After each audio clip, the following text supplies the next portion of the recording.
السلام علیکم۔ کیسے ہیں آپ سب لوگ؟ امید کرتی ہوں بالکل خیریت سے ہوں گے۔ ویکینڈ بھی گزر گیا، کل ایک نیا دن ہفتے کا۔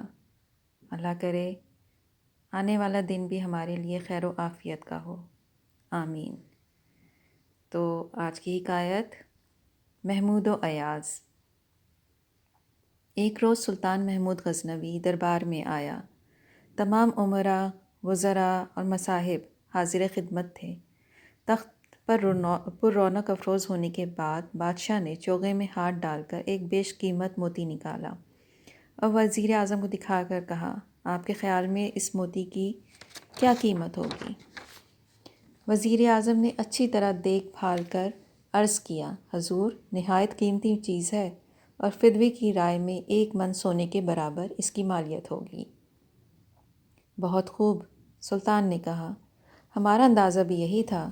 اچھا، ہم حکم دیتے ہیں کہ اس موتی کو توڑ ڈالیے۔ وزیر اعظم نے حیرت سے سلطان کی طرف دیکھا اور ہاتھ باندھ کر بولا، جہاں پناہ، یہ کیا فرماتے ہیں؟ اس قیمتی موتی کو کیسے توڑ دوں؟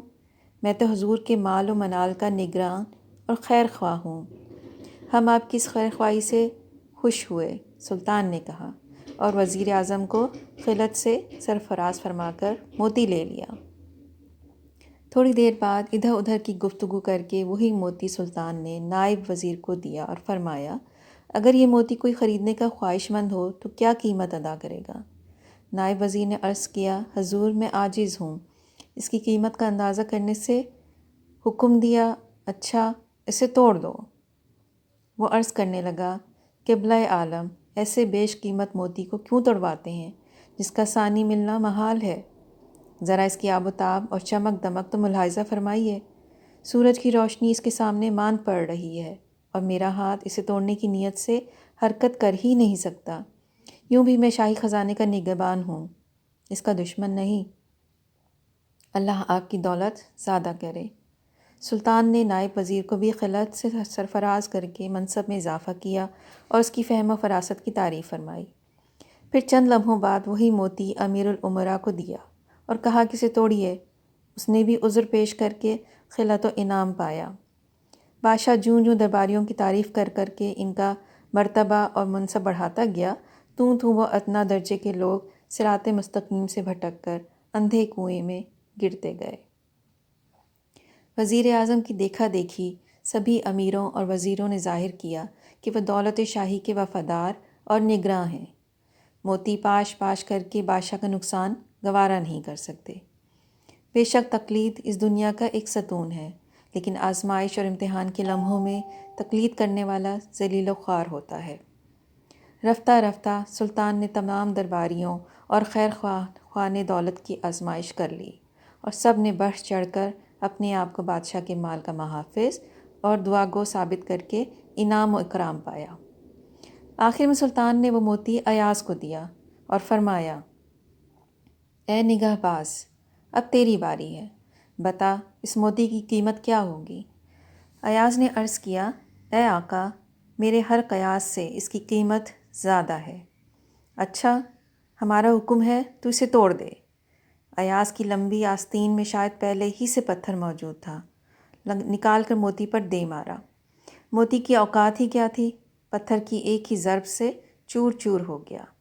وہ غلام اپنے آقا کے طریقے امتحان سے آگاہ تھا، اس لیے کسی دھوکے میں نہ آیا۔ خلعت شاہی اور عہدہ و منصب میں اضافے کے لالچ نے اسے بے راہ نہ کیا۔ اپنے آقا کا حکم پاتے ہی بے تامل موتی پاش پاش کر ڈالا۔ موتی کا ٹوٹنا تھا کہ سب درباری، کیا امیر، کیا وزیر اور کیا ندیم و مصاحب بری طرح چلا اٹھے کہ ارے بے وقوف، تیری یہ جرت کہ ایسا نادر و نایاب موتی توڑ ڈالا اور ذرا خیال نہ کیا کہ کس قدر نقصان کیا ہے۔ ان کا واویلا سن کر ایاز نے کہا، اے صاحبو، ذرا دل پر ہاتھ رکھ کر بتاؤ کہ موتی کی قیمت زیادہ ہے یا حکم شاہی کی؟ تمہاری نگاہ میں سلطانی فرمان زیادہ وقت رکھتا ہے یا یہ حقیر موتی؟ افسوس کہ تمہاری نظر موتی پر ہے، فرمان شاہی پر نہیں۔ تم فرع پر جاتے ہو، اصل پر نہیں۔ بس معلوم ہوا کہ تمہارا قبلہ و کعبہ شیطان ہے اور تم صحیح راہ سے بھٹک گئے ہو۔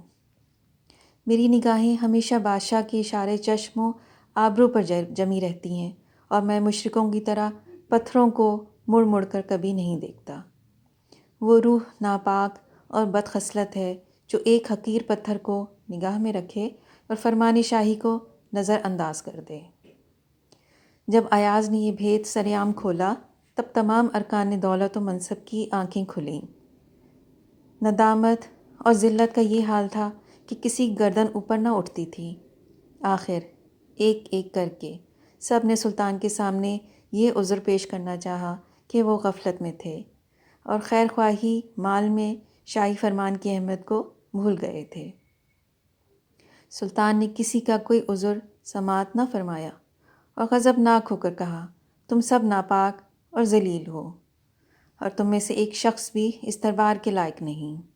معمولی پتھر کے مقابلے میں تم میرا حکم توڑنا زیادہ ضروری سمجھتے ہو۔ یہ کہہ کر شاہی جلاد کو حکم دیا کہ ان سب نافرمانوں اور اہل فساد کی گردنیں اڑا دو۔ یہ حکم سنتے ہی جلاد اپنی تلوار چمکاتا ہوا آگے بڑھا۔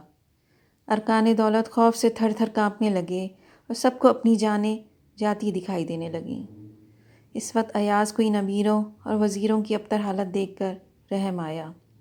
ہاتھ باندھ کر سلطان محمود سے عرض کرنے لگا کہ اے آقا اور اے معاف کر دینے والے، ان بدبختوں کی غفلت اور نادانی کا سبب محض تیرا کرم اور صفت عفو کی زیادتی ہے۔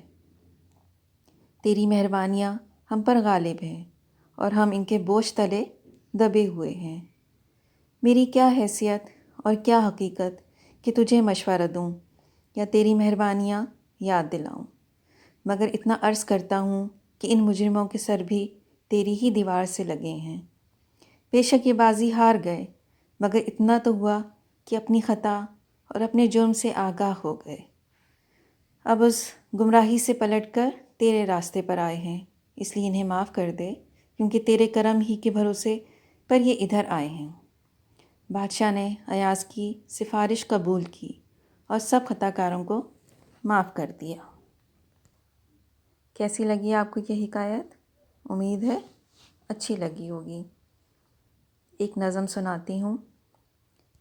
یہ وہ یہ تو کہانی ہے، موت آنی ہے تو آنی ہے۔ یہ جنگ نہیں کہ لڑ لو تم، یہ آفت آسمانی ہے۔ یہ حال احوال ہمارے اعمال کی مہربانی ہے۔ خدا ہماری کیوں کر سنے، کیا ہم نے خدا کی مانی ہے؟ اب اس کی رضا میں راضی رہو، اس میں ہی آسانی ہے۔ 100 طرح کے دے کے سبق، یہ مشکل گھڑی بھی گزر جانی ہے۔ فریاد علی۔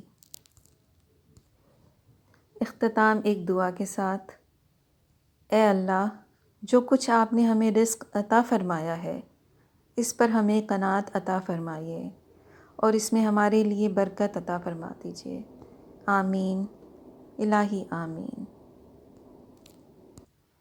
اپنا اور اپنے ارد گرد رہنے والوں کا ڈھیر سارا خیال رکھیے گا، دعاؤں میں یاد رکھیے گا اور مجھے بتائیے گا کہ آپ کو کیسا لگ رہا ہے۔ کوئی بھی سجیشن ہو، کوئی بھی مشورہ ہو، آپ مجھے کمنٹ میں لکھ سکتے ہیں۔ جزاک اللہ۔ اللہ حافظ۔